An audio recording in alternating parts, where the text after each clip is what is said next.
Hello everyone. On behalf of Indian National Trust for Art and Cultural Heritage INTACH and the INTACH Conservation Institutes, I extend a very warm welcome to our distinguished speaker, Glenn Boornazian, and everyone who has joined us for today's talk in the Conservation Insights 2020 lecture series. I'm Dr. Padma Rohila, Director ICI Delhi. Now to introduce our speaker.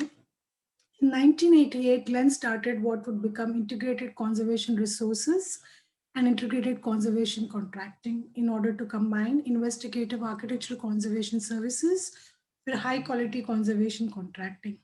His experience includes specialized conditions investigation, materials testing, analysis, and the implementation and management of architectural conservation treatment programs. After studying at Columbia University's Graduate School of Architecture, Planning and Preservation, Glenn served as staff conservator for the Center for Preservation Research at Columbia University and director of restoration for the Nantucket Historical Association. He was an adjunct assistant professor at Columbia University's graduate program in historic preservation and speaks widely on holistic preservation issues. Glenn currently serves as a trustee on the James Marston Fitch Charitable Foundation and as the chairman of the Planning Board of Advocates for the College of Design, Construction and Planning at the University of Gainesville, Florida. The title for today's talk is The McKim Building, Exterior Restoration, Morgan Library and Museum in New York. ICR-ICC was hired by the director of the Morgan Library and Museum to assist him and his staff with the development of an initial assessment of the McKim Building. This document defined what made the building so special and unique, identified the architectural materials used to construct it, and prioritized their state of decay. ICR-ICC worked very closely with the Morgan staff to bring the project through. Schematic design, design development, the completion of contract drawings, the selection of qualified contractors, and the quality control of the work to ensure that the goals established in the design phase were achieved. Glenn will quickly review the process ICR-ICC takes on the few projects completed over the years and will then focus in detail on the work at the Morgan. Before I request Glenn, may I please request all of you to mute your microphones.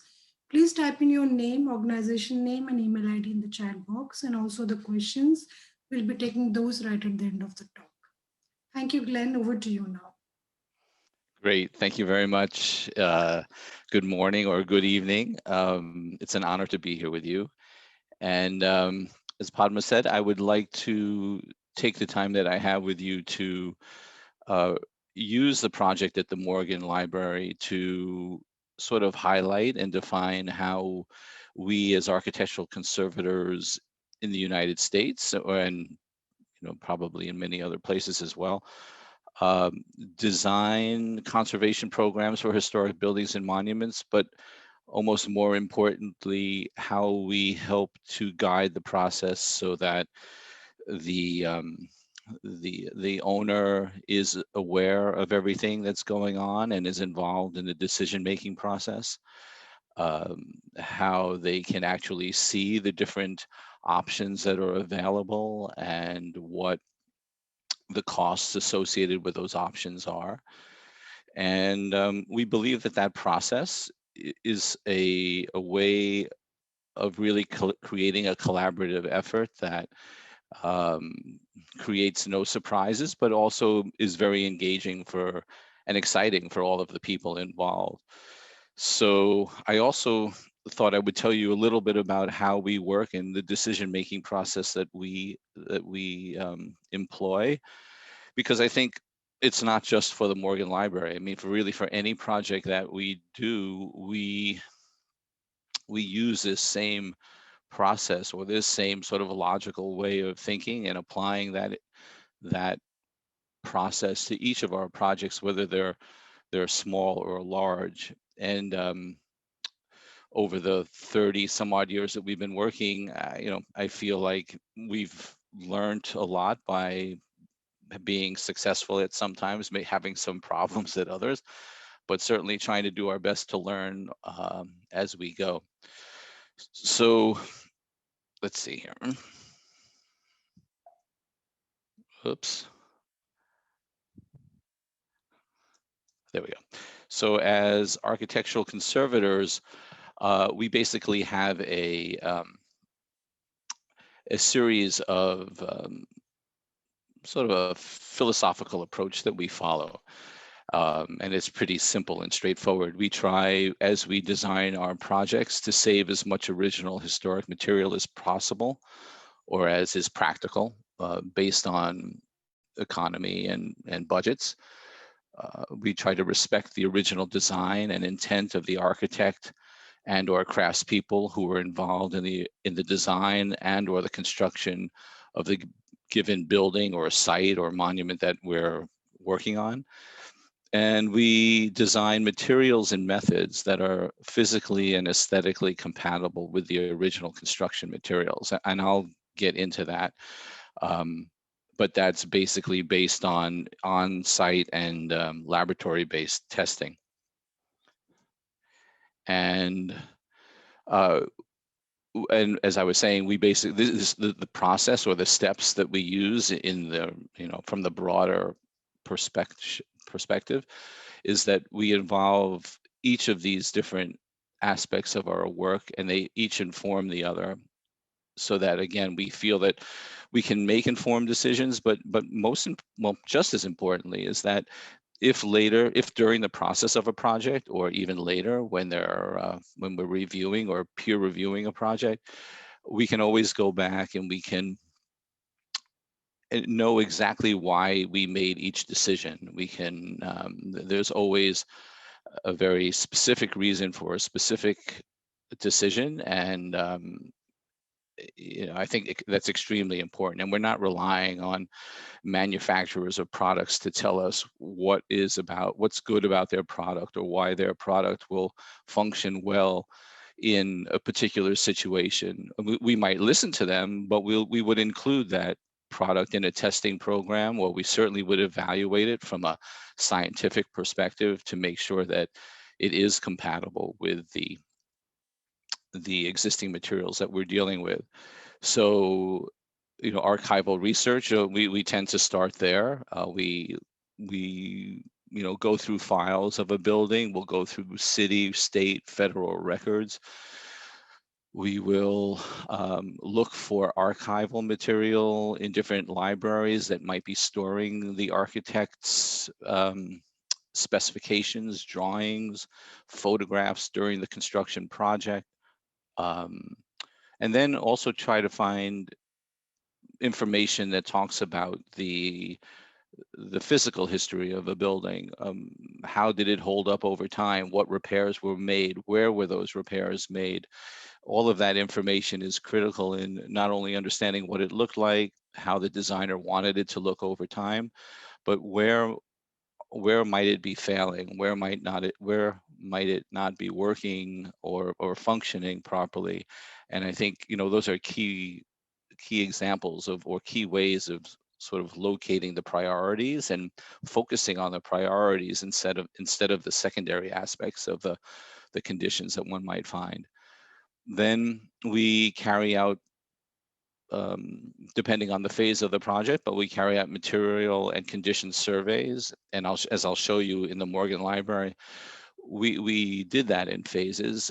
In the schematic phase, we reviewed the materials in a very cursory way. We basically defined what they were or what they are. We defined each of the conditions that are present, and then in the later phases, or in the design phase, we actually did a unit by unit survey. But because the building was so large, and we couldn't convince the owner to spend money on scaffolding to give us access to every stone, and this is obviously something that happens on all projects or most projects, we worked very hard to locate sections of the building that we felt representative of the overall building. And then the client gave us access through scaffolding to those sections, and we were able to survey those in a very detailed way, test our potential treatment options in a very detailed way in those areas. And then when we made decisions, we were able to extrapolate and use those as a way of doing takeoffs to understand the extent and the costs related to the rest of the building. So laboratory testing, obviously, identifying the different materials, the different like stone or masonry materials, the finishes, understanding what they are, what they're made up of, therefore understanding what might be damaging to them and what might not be. In field testing to sort of verify some of that work or do the actual testing on the building. And then to understand the potential structural problems or problems that are not related to aesthetics, carrying out probes. And that's always a difficult thing to do on a historic building, unless one can find locations that are pretty well hidden. Probes tend to be it could be damaging to the material, and obviously when it gets put back, not appear proper. So if we do probes, we are extremely careful about how we do them, almost in a surgical way. And what we have been using a lot of more and more over the years is non-destructive evaluation. And I'll talk more about that, but the use of microwave radar, metal detection, sonic equipment that help identify subsurface materials or conditions that one might find in a probe to help inform the cause and effect relationships. And then obviously mock-ups to help us and the client understand what the priorities are, what the conditions are. So I thought I would maybe just quickly show you a few projects that we've worked on that we've applied this process to. Here in New York City at Trinity Church, which is a Richard Upjohn building built of a local New Jersey red sandstone, built in 1846. We were asked to do a master plan of the building, and we basically applied the process that I just outlined between doing the archival research, the on-site and laboratory testing. We found 4 locations on the building that we felt were representative of the whole. And in this image, you can see 2 of those locations. I don't know if you can see my cursor, but here's a scaffolding here and one here. There's another one on the rear elevation. And we carried out our very in-depth surveys there of the conditions. We quantified those conditions in those locations. And based on our assessment, we took each one of those locations and multiplied the extents in different percentages to the rest of the building, and use that as a way of helping the owner and ourselves understand the scope of the work, understand the extents, and therefore the potential costs. And we were very fortunate that our contracting arm, integrated conservation contracting, actually did the exterior work. So we were able to check ourselves after the project was finished to see how our schematic phase study was, how it held up. And I was proud to see that we actually, this process of quantification of conditions that one can't get to, if you do it in a logical and organized way, can be pretty accurate. And obviously we applied a contingency to that number and a high contingency in the schematic phase, but still it was a very, very useful tool and one that we've been applying to other projects. So quickly, I'll go through a few others. We were very fortunate to be the conservators who worked on the team on the restoration of the Guggenheim Museum. And the Guggenheim is made up of 3 different types of concrete. There's a stone concrete, which makes up the structural walls and the beams that are the structural beams that are inside the rotunda. Excuse me. There's a gunite, which was used on these ramp walls, a spray applied material. And then there's a lightweight concrete that form the underbody slabs that support the gunite wall.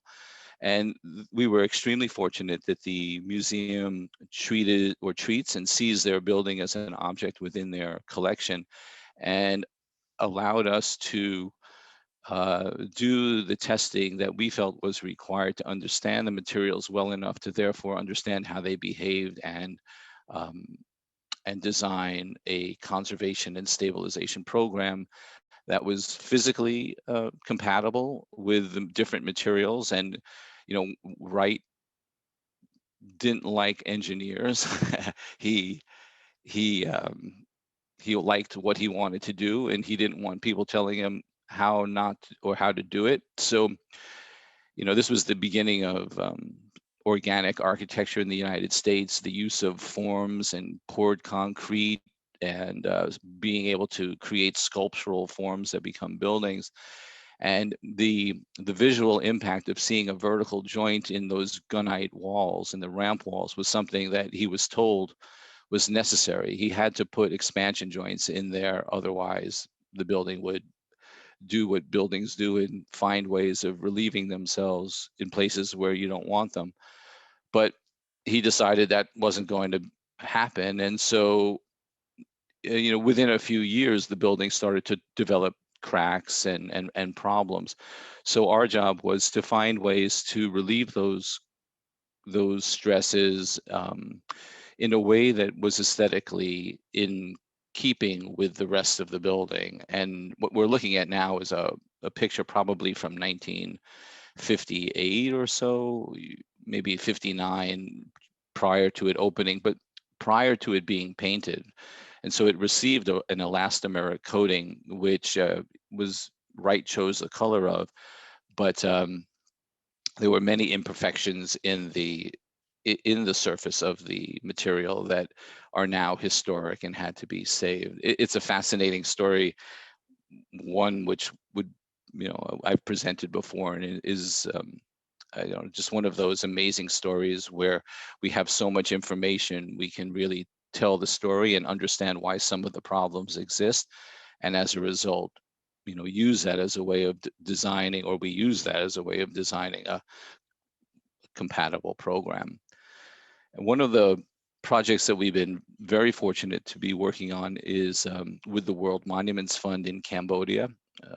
The World Monuments Fund has 4 project sites at Angkor, Ta Sam, Prair Khan, Phnom Penh, and here in this particular photo, we worked with them on the Churning of the Sea of Milk Gallery at Angkor Wat. It's one of the most prominent galleries on the outer, I think it's the 3rd perimeter of Angkor Wat, of the temple, and it has the carving on the back wall that represents the churning of the Sea of Milk, and the walls were actually, the French in the 1950s or 50s, I think, used this gallery to as a representation of all the other galleries. There was a lot of structural problems, so the French disassembled this,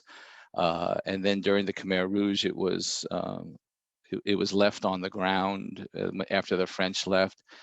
And then I think the Indian government got involved. The ISA came in and has since, I guess it was the 1970s or maybe early 1980s, and has been functioning at Angkor in a very strong way since then. And we worked with them to understand what some of the issues were. I think at that time there were poor quality Portland cements used basically to reconstruct portions of the ceiling, and as a result, salts were mobilized. Those salts went down into the carvings. They created, they crystallized inside the pores of the stone that made up the carvings, and so we basically designed. You can see here this gantry crane to disassemble the roof, to desalinate the stones and repair them, conserve them, and reinstall them with a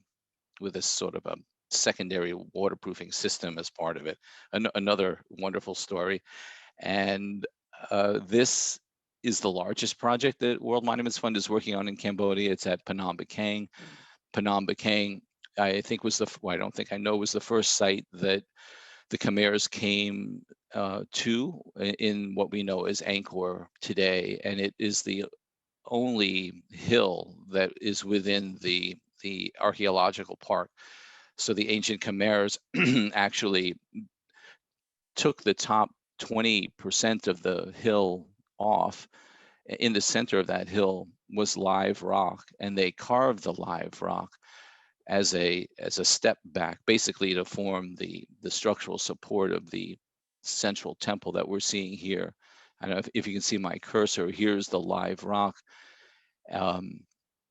that was used to support it, and where the live rock could not come out to the corners, they used laterite to fill in those areas, and then sandstone, as is typically used throughout Angkor. So basically, it's a very, very large project, but it's one that is very,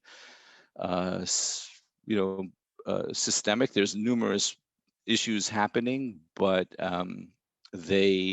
once we got a grip or a handle on exactly what they were, we were able to sort of design methods and materials to deal with each of the different problems. And I think we started this project now in about 2009, 2010.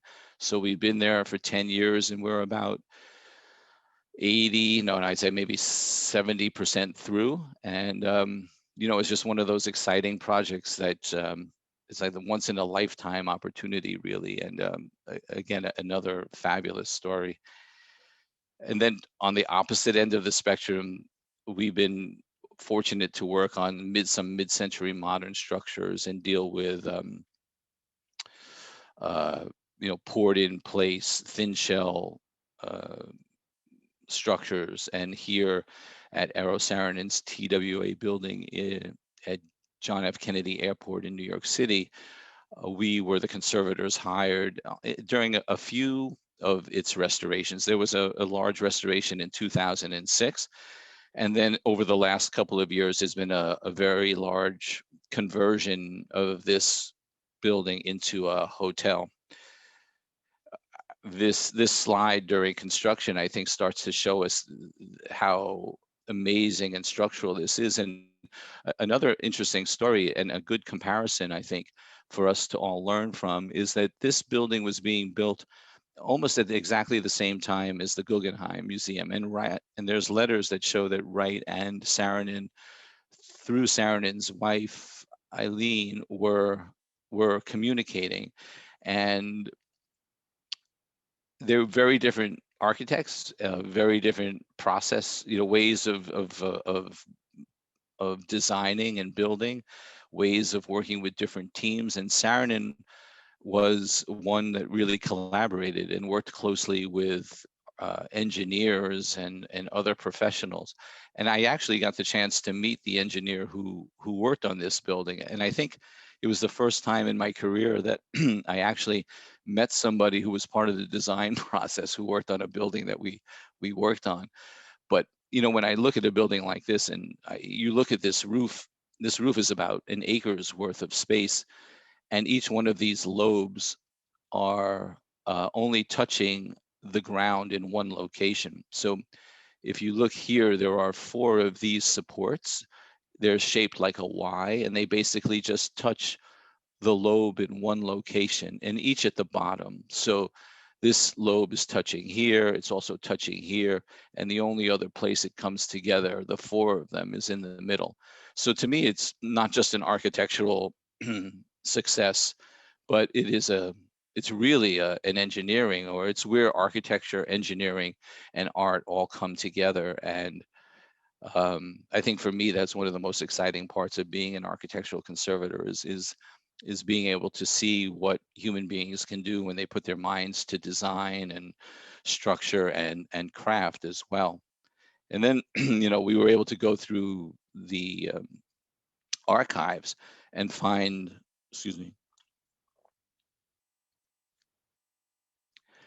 images like this during construction. And it starts to really give you the idea of how special and unique and what risks these people were taking. So today, the building is reopened. It had been abandoned for 20 years because it just became obsolete as aircraft sizes and number of passengers changed. But today, as I said, it's now a hotel. This is, you enter this space and check into the hotel like you might have checked into the to a plane, and then you go through the tubes that would have led you to the pods where the planes were, but instead of going all the way through the tube, you can enter one of the new pavilions that each have about 200 rooms. So another fascinating project. So finally, we get to the Morgan, and again, it's an interesting project, but for me, it's really the process that I wanted to show you. It's the process of going through the decision making and how we gather the information to make the decisions and then control the project during implementation. So this is the McKim library, and it's this was Morgan's property, and you can see to the right of the slide there's a gentleman working in a window. That's a McKim White building. It was built for Morgan's daughter. To the left is Morgan's house, and in the back of this new building, built in 1906, there's formal gardens. And what I wanted to show you really in this photograph is that when you look at this, I think the building is just about finished. You can see here there are pallets still on the loggia. So it hasn't really yet been open. But what strikes me when I look at this picture is how homogeneous the surface is, how you really only faintly can see the joints between the stone units, and how elegant it is from a design perspective in terms of its art and the incorporation of the art into the architecture, but also the differences between the stone and the metal, and that's really all we're looking at. So the stone being this very light, crisp, sharp material, and the metal, as you can see in the fence in the front, the grates in the window. Well, the door is open at the moment, but is also homogeneous, but on the much darker side. And our historic research was, told us exactly who made these, what the finishes were. So we were able to use some of this information to help us make decisions during the design process. But there's also like at TWA, there's a tremendous level of art here, and to me it almost looks like they went to the quarry, they found themselves the largest piece of stone they could find that is the size of the building, and they plopped it down, and then they carved the building out of the stone. It really, is magnificent from the perspective of knowing how many units it takes to make this building up, but really how homogeneous it is.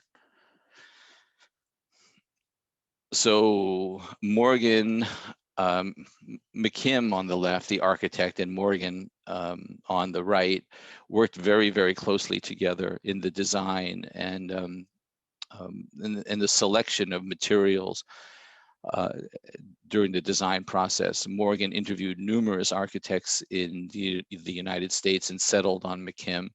McKim had been very involved in Europe for many, many years, and we can talk a little bit more about that later. But Morgan, being born in Europe, collecting in Europe, having his collection still in Europe, wanting to bring that to the United States, wanted the building to be classical and Italianate really on the inside. So working with McKim, they had a buyer in Italy, and the buyer was charged with finding very, very specific items. And without cell phones or computers, they were able to communicate and purchase a lot of the materials to bring to the site to incorporate them into the structure. And I'll show you some of that. But before I do, I wanted to tell you a little story about something that our archival research turned up. And it was a diary that McKim kept. And he talks in this diary of the construction of the morgue and the design of the morgue and some of the problems that happened. But when he was a young man, I think just after he graduated from architecture school, like many people or many architects or young architectural students in the United States, he traveled to Europe and I think spent at least a year there and made the voyage to the major architectural locations and did sketches. And this is not one of his sketches, but he in his diary he talks about going to Greece uh, and seeing the Erechtheion, and he writes in his book about how incredible it was to him to be able to to see how close the joints are between the stones. And on the right you can see that, I mean, basically he said he took a penknife out of his pocket and he couldn't get the blade of the penknife into the joint, and it was a dry laid stone, there was no opening there. And it made a very, very lasting impression on him. And throughout the course of his career, he tried to find a place where he could incorporate this into a structure. And I think, you know, towards the end of his life, when he met Morgan and then he was selected by Morgan to do the library, he he tried to convince Morgan to do something, to replicate or sort of mimic what was done at the Erechtheion. And he said to Morgan something like, you know, I would really like to be able to build like they did in antiquity. I'd like to incorporate that into the facade of the building. It would make the joints really thin. It would not be something that you would see, but it would help the building stand up over time, and it would help it look the way I think you want it to look. And Morgan basically replied something like, "How much will it cost?"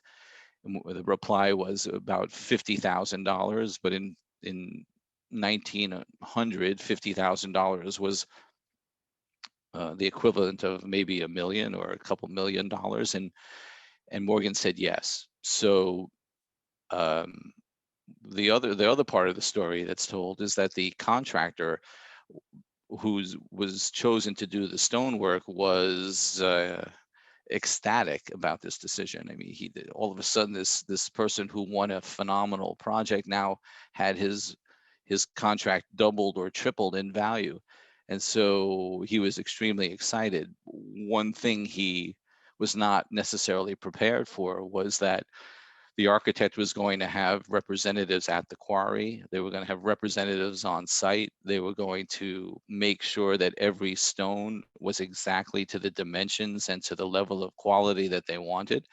And if there was a chip in one of the stones, and if the stone was large enough, they would reuse it as in another location. If the stone was not large enough, they would have to get rid of it. And so it became such a tedious process that I think the contractor, maybe it was one of those things, you be careful what you wish for. But the level of quality of work that took place during the construction of the building was incredible. And here we're looking at a stone carving shop in Long Island, in Queens, in New York City, where they are constructing the curved ceiling of the loggia, or above the loggia. And you look at this, you see the gentleman sitting to the left against the wall, and you start to get a sense of how large these stones are.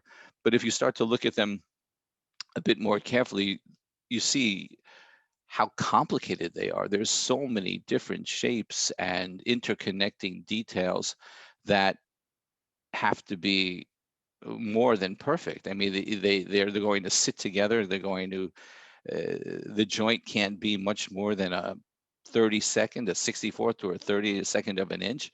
And so when you start to think that way, you start to realize that the craftsmanship that went into the construction of this building is one of the most amazing aspects of the project itself. And again, here, you know, those stones that I was showing you are up here in the loggia space. But then again, just me showing you some of the techniques of construction and then looking at the facade again, I think helps us understand um, how significant this effort actually was.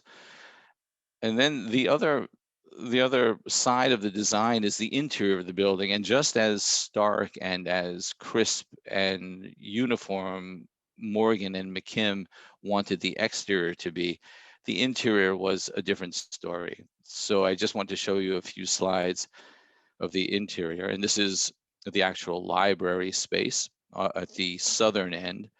You can see here in the middle here through this door, the entry space with all, many different types of marbles and mosaics that make up the space, very decorative ceilings, and then his personal office on the west side of the building. So the last thing I want to say too about the building itself is that yes, it was designed to be a beautiful artistic and piece of architecture, both on the exterior and on the interior, but also it was designed to be a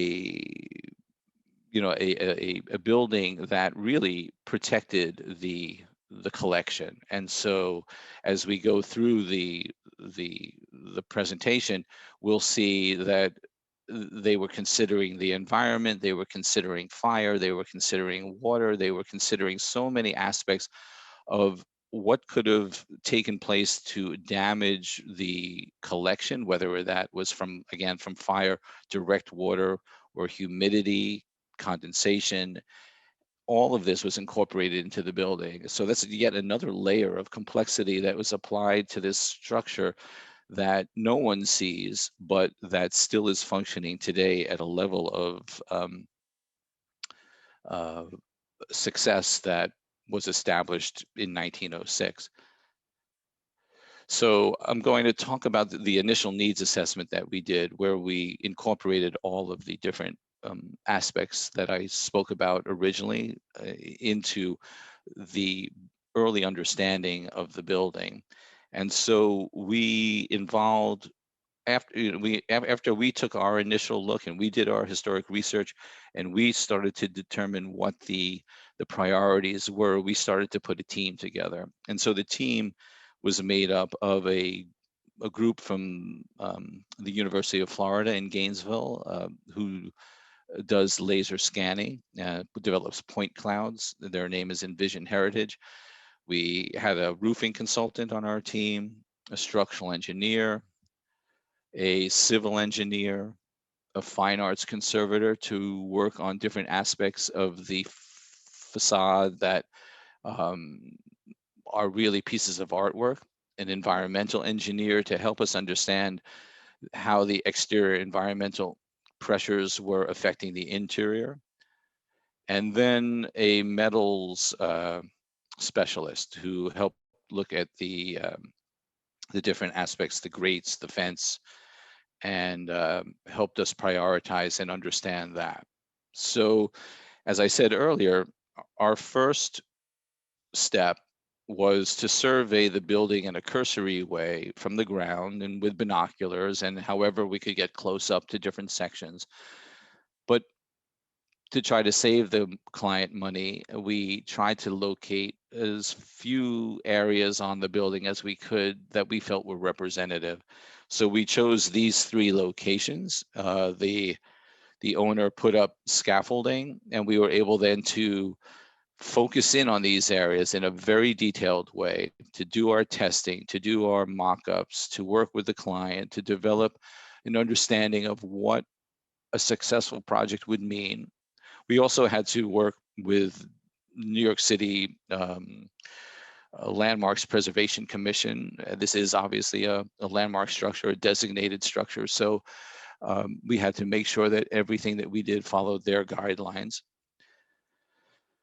And then, one of the most amazing parts of our job is that it takes us to locations that are magnificent. And this is on a scaffolding on the loggia or in the loggia. And those stones that we're seeing above our head here are the stones that were in that shop. So when I was saying that those gigantic stones had to come together in a very close way, I mean, there was some movement. So we see here that the joint has opened up a little bit, But this stone up here is like an octagon. It has 8 different facets to it that all interlock.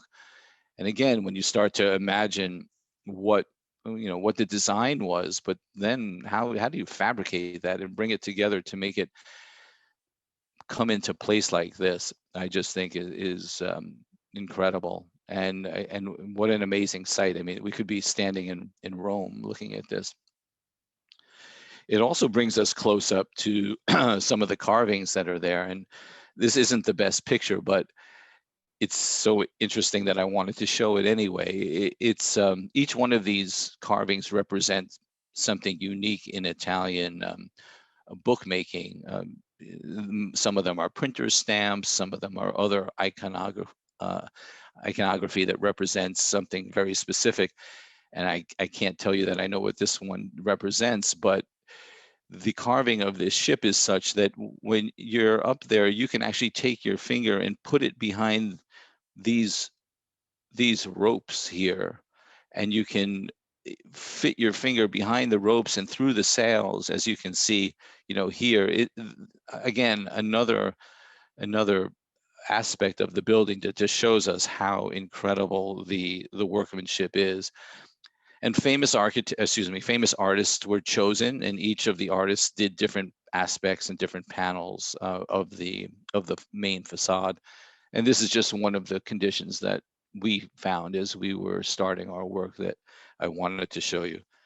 And, the building, when I'll show you how the building was built, but it really is amazing what good condition it was in. It was starting to show signs of exponential decay, and it really was time, although maybe it was even past its time to do the work. But this is not your average building. I mean, this is almost a building within a building, and the method of construction is at such a high level that, if this is one of the worst conditions on the building facade, it tells us a real story.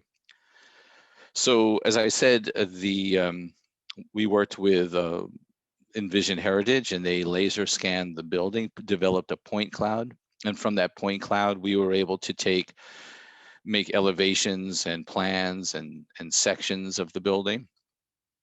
We were also able to develop some fly-throughs. So that really helped. Well, it was a tool basically that the museum was hoping they might be able to use to help a viewer or someone at home understand what makes the building so special. And this particular sequence was to potentially help a viewer understand what it might have been like to be Mr. Morgan, to walk up to the building, to go through the front door, and then to actually see that transformation of the facade to the amazing interior. And this is a very broken video, and it's not a high quality video, but again, something that's can be used doing how point clouds can be used in what we do as conservators or in the field of architecture. I think there's a lot of potential there.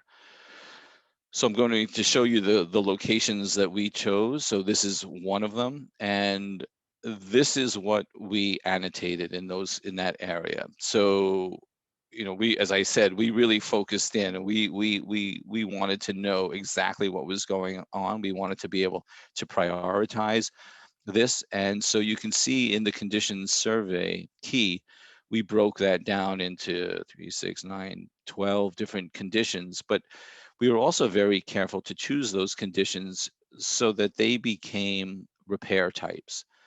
So,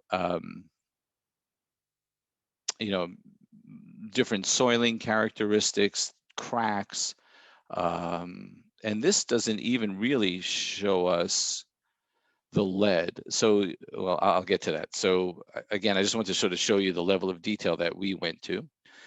And this is the method of construction of the facade, and I hope it's clear. But if we look at the upper drawing, this is sort of a section through the facade, and out here is the limestone. It's called Tennessee pink limestone that you see on the facade. Then there's an airspace right here, and then there's the brick backup wall. This brick backup wall is almost 30 inches in thickness. So again, it's like almost like I said before, it's almost like a building within a building with an airspace in between. And this picture on the lower part of the screen is looking after a probe was done, not during our phase of the work. We're looking down at the facade stone. So here's the facade stone. Here's the exterior of the building. Here are the bronze clips that are attaching the facade stones to each other. Other bronze clips that are attaching the facade to the backup wall, and the 2-inch airspace. And in this not so beautiful but pretty detailed description, I wanted to show you how the blocks were formed. So there's a dished key in the middle of the unit and a flat section that's about 2 inches wide on both the front and the back. And we thought maybe one reason they did this was because to get the level of perfection to create joints like this, if the whole top surface was flat, then 100% of that surface would have need to be made perfect. In this case, only the 2 inches on the front and only the 2 inches of the back needed to be perfect. That was still a pretty difficult job, but a lot less of one. And then if we think about water and water entry, if water ever penetrated, well, and then I'm sorry, then a 2-inch sheet of lead was placed on the front of the front shelf. This piece of lead is a 64th of an inch thick, and it's compressed between all the facade stones. So if you imagine water trying to get its way between this joint and making its way in, it's probably not going to do that. But if it ever should do that, it's going to find its way into this little cavity. And if it should ever build up high enough that it comes over the top, it's going to drop down into this 2-inch separation between the limestone and the brick. And then there's a way of dispersing that water. So this is one of the methods that was built into the system to create a very controlled environment for the collection. And then this next picture I'm going to show you, I just want to sort of tell you about before I show it to you. I'm going to show you a very close-up image of where a head joint comes to a bed joint. And these units that I'm going to show you are probably 2 feet long, maybe a little bit longer than that. They're at least 18 inches high, and they come together like this. So here is the 64th of an inch of a piece of the sheet of lead on both sides. You can see how they actually overlap and how tight these joints are. And this level of detail was carried out on the front of the building, by the front door where Mr. Morgan walked in, and on the back of the building, and on the top of the building where no one ever went. So again, just giving you an idea of the level of intervention or construction. And then over the years, that kind of history got lost, and as the building aged, the repairs that were made were not as in keeping. So here in this image, you can see that this is up in the cornice area, how someone came in with maybe a diamond encrusted blade, and they opened up the joint. Maybe something was leaking, and they thought, well, it's like every other building. I'll point the mortar joint and I'll try to keep the water out. So I mean, they took a 64th of an inch joint, and now they made it I don't know, half of an inch. Vastly enlarging it. But then not only that, putting mortar in that joint.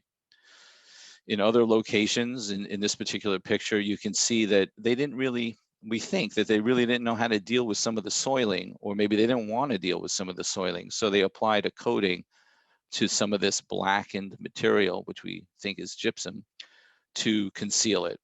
And, over the years, this is what was happening throughout the facade, and the building was really starting to take on a whole nother aesthetic.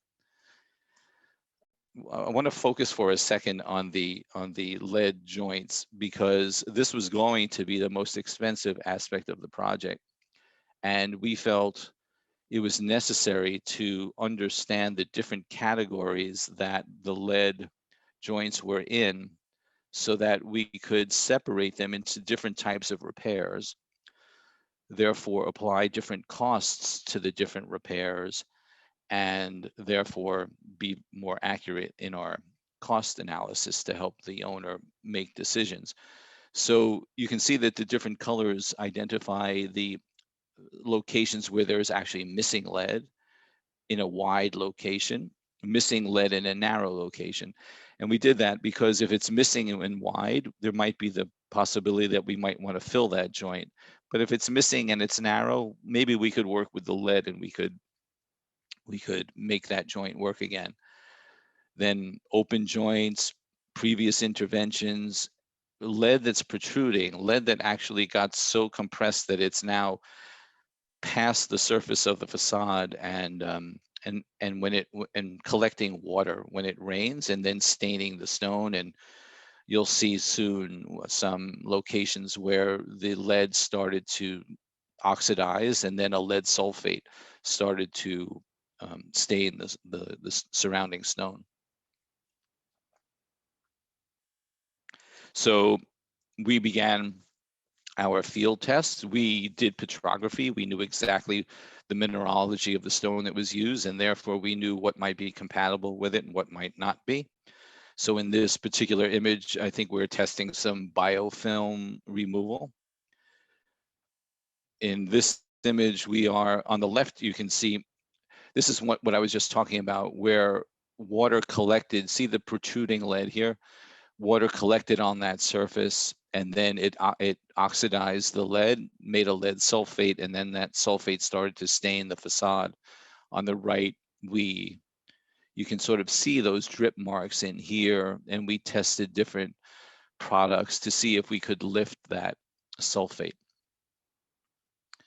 More biofilm removal on the left, copper staining on the right, copper metallic staining on the right. And then for general cleaning, we could have used chemicals, and there were numerous chemicals that were out there, and we actually tried, but we felt that, you know, chemicals need to be collected. They become concentrated in locations that are being treated over time, or if you're working on the top and you come to the bottom is getting concentrated. And we've had a lot of success in the testing, and I know, internationally, there's been a lot of development in the use of microabrasive cleaning techniques. This happens to be something called the Rotec system, and there all the variables that one can manipulate when doing microabrasive cleaning are built into this system in such a way that they can be accurately controlled. And so those variables are what medium one uses, what the pressure is, what the volume is. The distance obviously is in the hands of the operator. So we ran numerous tests using this system. And here you can see those tests. So these are all different. We kept the distance the same.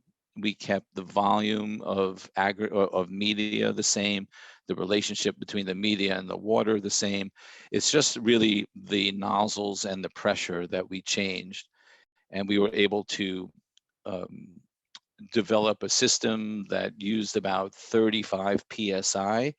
The interesting thing about this system is that as the media leaves the nozzle, it's not coming straight out of the nozzle. There's a impeller, I think you would call it, inside, or a series of blades inside the nozzle that create a vortex. It basically takes the media and spins it in a spiral, so that when it touches the surface, it's not hitting the surface and making a 90-degree bounce. It's actually spinning off the surface.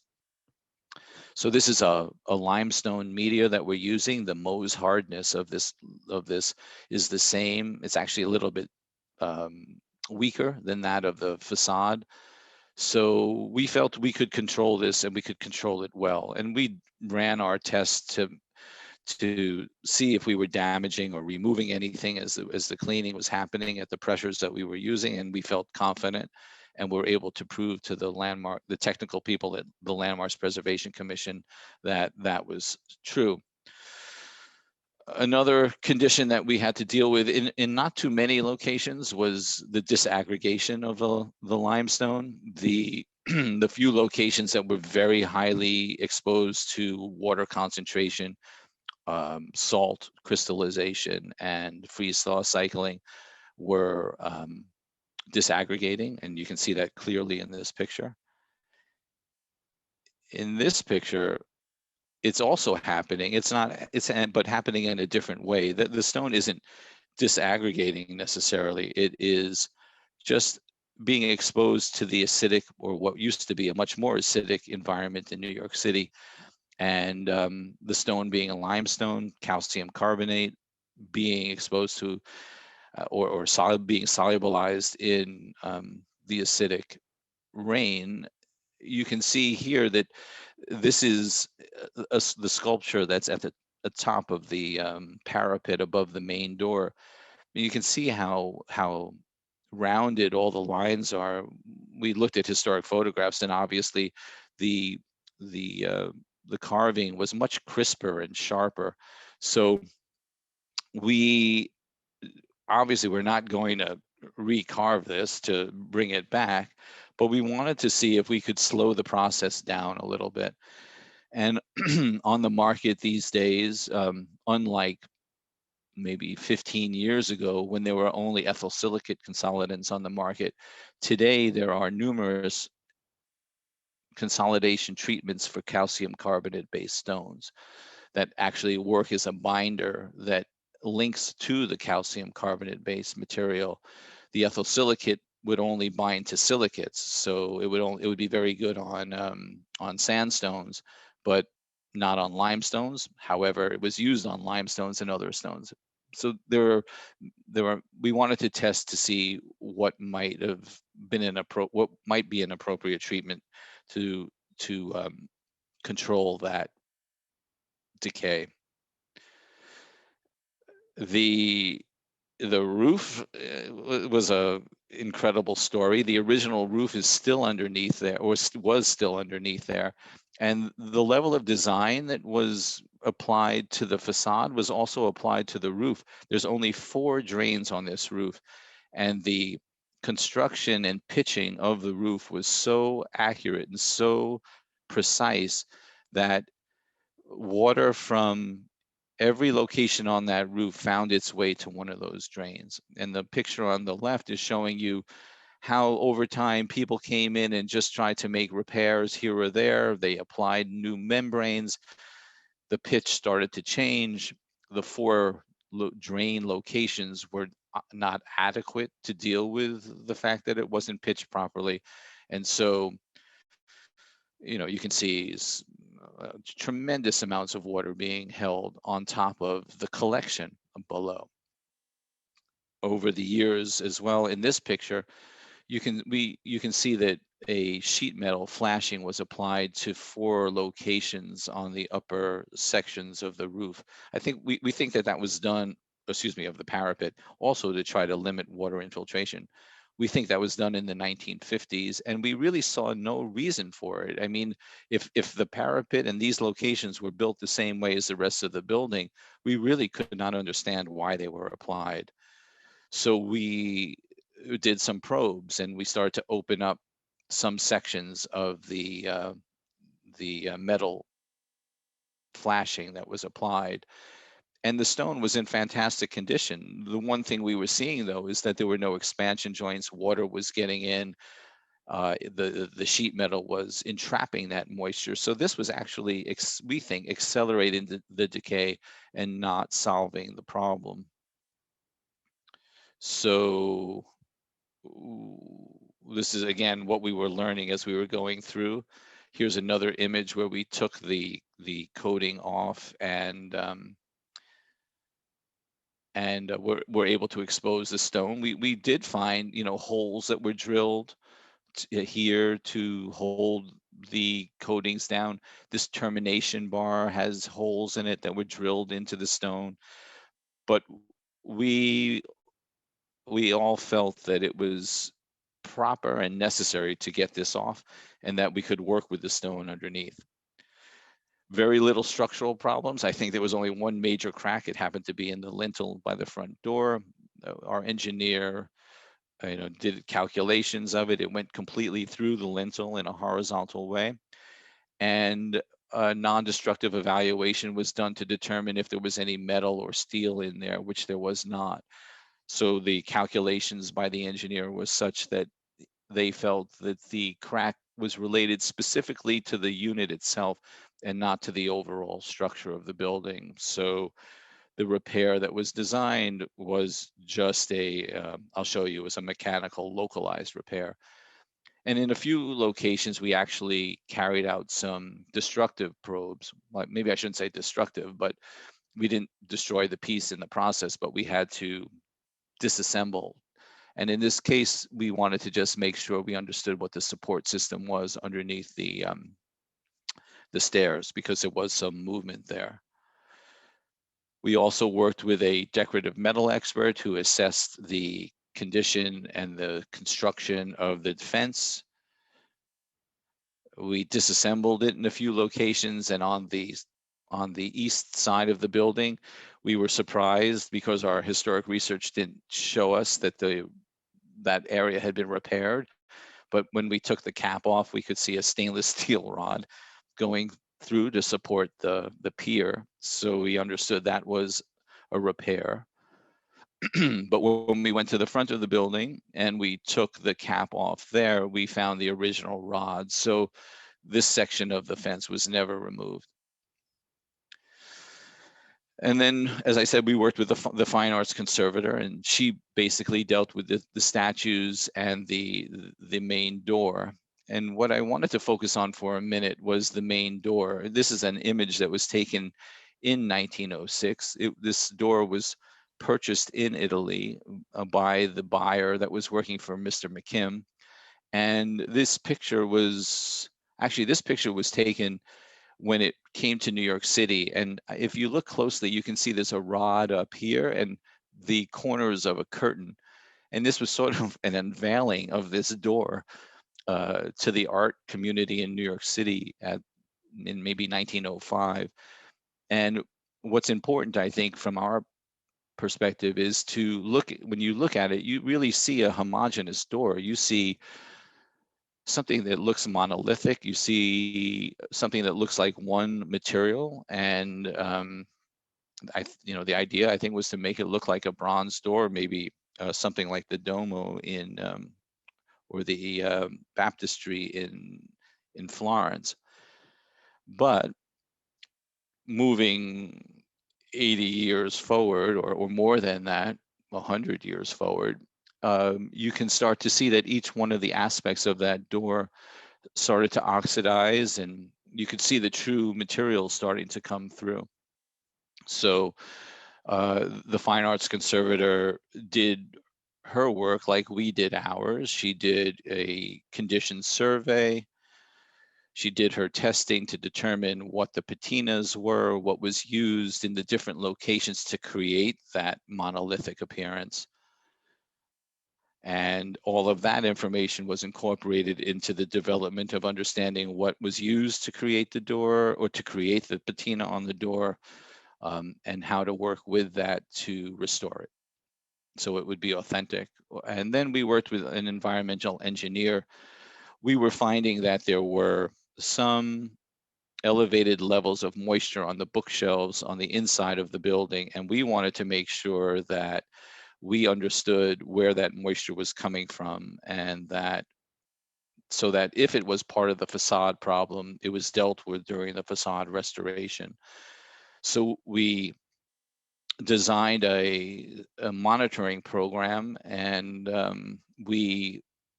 monitors were placed in strategic locations And we were able to show that the exterior of the building and the environmental pressures that were applied to the exterior of the building were not affecting the interior at all. So the problems related to the higher moisture levels inside those cabinets were later determined to be part of the HVAC system. And the environmental engineer that we worked with, when we were able to compare the exterior environmental data to the interior environmental data, we could see that there was absolutely no relationship between the two. And the environmental engineer, who's I think in his 70s, and who's been an expert in the field all of his professional life, said he's never seen a building like this before. So again, we're looking back at what McKim and Morgan were trying to design to protect the collection was still functioning today. And the one last thing I want to sort of point out about this sensor program is that we understood that when we worked with a roofing consultant, the first thing the roofing consultant was probably going to say is that the parapet needs to be disassembled so that a through wall flashing can be installed so that we can ensure a watertight roof, and so that the roofing companies will give the museum a guarantee. And we did not want to disassemble that parapet. We felt when you know how close those stones are together, we also did non-destructive evaluation. We knew there were pins in there. We felt there was no way to disassemble that parapet without creating a tremendous amount of damage. And so what we did preemptively is to install sensors in the airspace between the limestone and the brick in strategic locations underneath the cornice. So we had about 8 months of data that showed the response of the location underneath the cornice to different rain events. And we were able to prove that there was no correlation between a rain event and any water infiltration. So we were able to use that to convince the owner and convince the roofing consultant that they could just please leave that parapet alone. So we took all this information in this schematic phase, and we as ICR and the head of the team brought all the information together. We had charrettes and we worked through all the different processes. We then applied different potential treatment options to each of the different conditions. And although this is not an exciting slide, it shows you how we brought together each of the different aspects of the work. So, basically the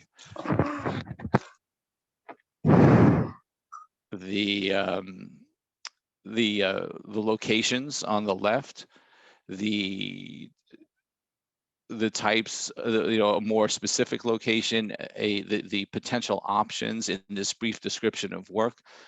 And we created a full scope cost and we created a reduced scope cost. So we tried to work with different variables so that we could help the owner understand the cost relationships. So I can see I'm running out of time, but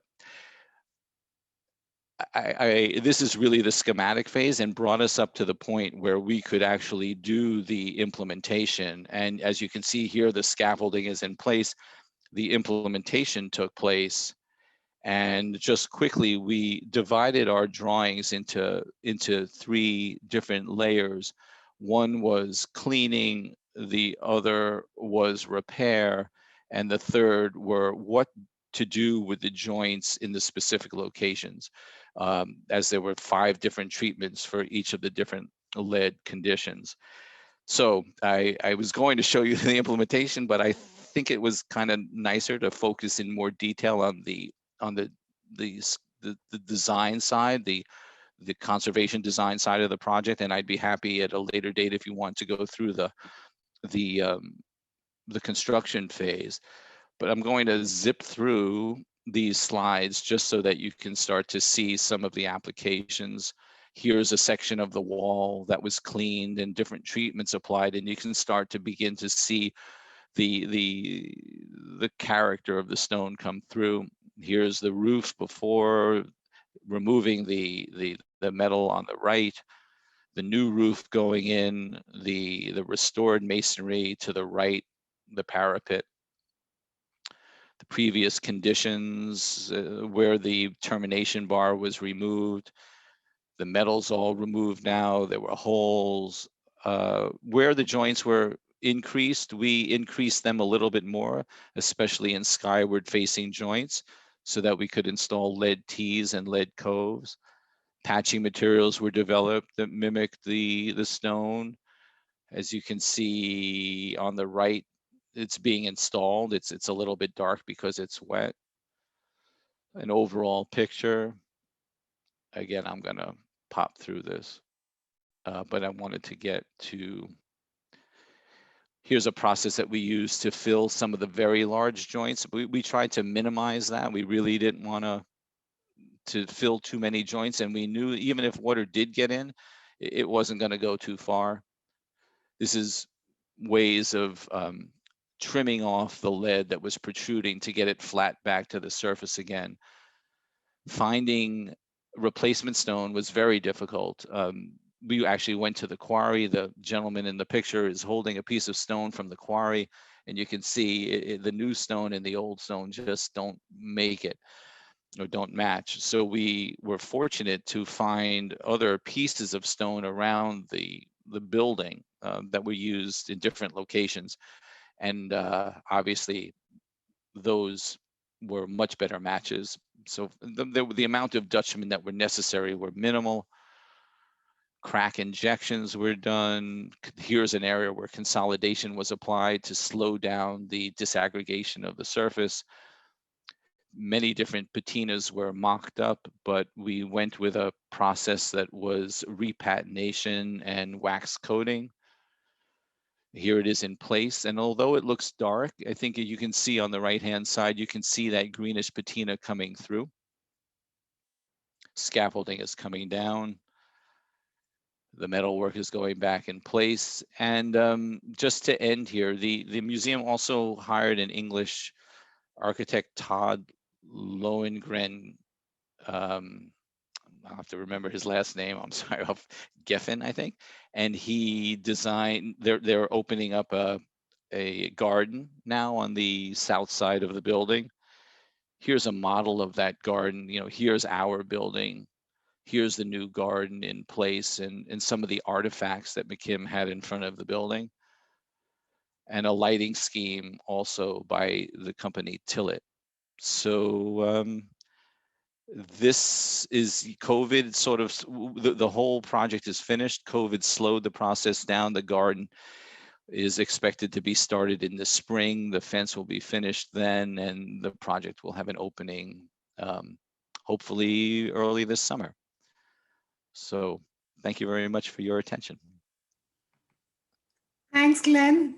I'm sorry you had to rush to the last few bits, but it's okay. I think I would say it's a very nice presentation. I enjoyed it thoroughly. And a lot of comments from people who did participate, they put in that. So thank you so much for sharing your work. Few questions. If with your permission, I'll take those up. Can you hear me? Yeah. Yeah.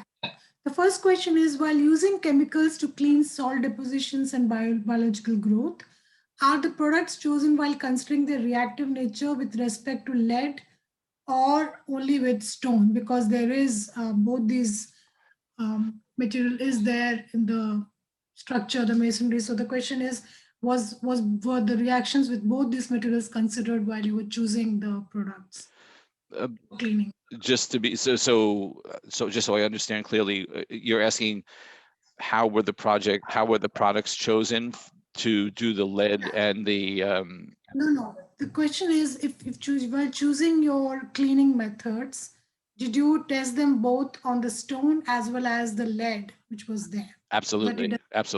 Yeah. Yeah. Fresh. We actually, yeah, we again, like I said, we knew the petrography, we knew the mineralogy of the stone, and we knew the chemistry of the different potential options of basically chelating or using chelating agents to move the different metallic stains. And we chose to not use many products because we were fearful that there could be a negative effect on the stone itself. But once we narrowed down the options to the few that we felt would be non-destructive, we did run small scale tests on the building. Okay. Thank you. The next question is, could you please tell what were the main challenges while doing the reuse of the NYC airport into a hotel, the project that you mentioned? So while converting that into a hotel, what according to you were the main challenges involved in that project? Well, we were just the conservators on that project, so our main focus was the historic building, the historic finishes on the interior. Well, but we did have some challenges. I think we are dedicated to understanding what a building looked like, how it changed over time, and making sure that that's respected throughout the process. The TWA building is a landmark building, and it also received funds from the state and federal government for its restoration because it is a historic building, because when the public comes to see it, it's something special to see. So, when Saarinen designed the building, there is no question, and it is written in the specs, it is written in many places where, and it was part of that organic architectural design movement, that you're supposed to be true to the material. You're supposed to see the material. You're not supposed to paint the material. So the texture, the aggregate, the pigment that was used in the concrete, Saarinen mocked up over and over and over again until it became exactly what they wanted it to be.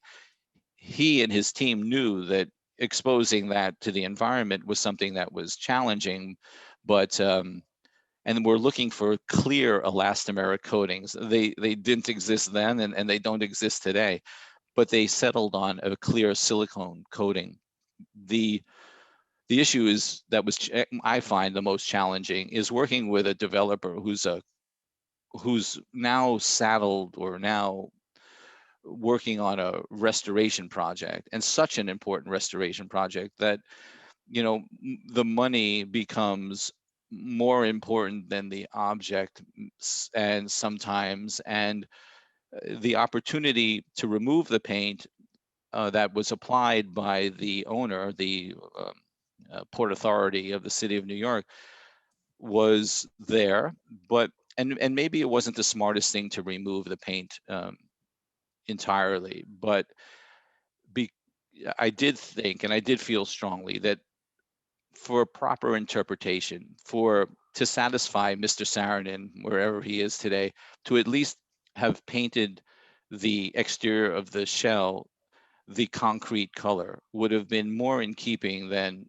having it been painted white. And for me, that was a major challenge as a conservator, to have to work with something that could have been done very easily, and something that was in such keeping with the original design by the architect, and to avoid it. It was, again, though, it's something that is not irreversible. It's something that can be done at a later date. So I'm very happy to see that this developer did the amazing thing of actually opening a building that had been abandoned for many years, and now the public can use it and even sleep there and even swim in a swimming pool while looking at the runways. Yeah. Um, Now, there is a small request, Glenn, since we got to skip all the treatment protocols, is there any chance you might do a follow-up presentation for us? That's a request from most of the people who've joined us, because I think that was the part, of course, the design and everything was very interesting, but given the time, the treatment was equally challenging. And we've seen the building. I think we now are more curious to know the changes and the things. So I just wanted, it's a request, if possible, maybe in the coming year, if you could do a follow-up lecture and we could really see. I'd love to. I'd love to. I think I'm sorry that No, no, it no, did. no. I think whatever was shared today was fascinating. I think it's all part of. We all understand that's part of the progress. We've realized, we've understood half of it. I think there's more to come. So I was just thinking maybe in the Yeah, when you do and it. I think it's it's fortuitous because right now, because of COVID, there was a break in the process, and it would be nice to follow up Yes. because there's going to be an opening for the building. There'll be an opening for the garden, and I think that will it will make it possible for me to share images with you that show the real results that everybody was dreaming of or thinking of or working hard to create in the design phase. So yes, definitely, I would be honored to present it. Okay. Thank you so much. Thank you everyone for joining. Thank you so much for your patience. Glad I know early in the morning it went way. Thank you so much for being. I think it's one of the most detailed presentations we've had. Got to learn a lot, and as I said, we'll be looking forward to your next presentation as well. Well, I'll thank you. try to pin you down and get a date for that as soon as possible. So thank you again. Thank you so much Absolutely. Thank you. for joining us. All right. Bye. Bye bye. Now I can go start my day. Yeah, Bye please. Yeah, have a bye. nice day. Have a nice. All right. Bye bye. Bye.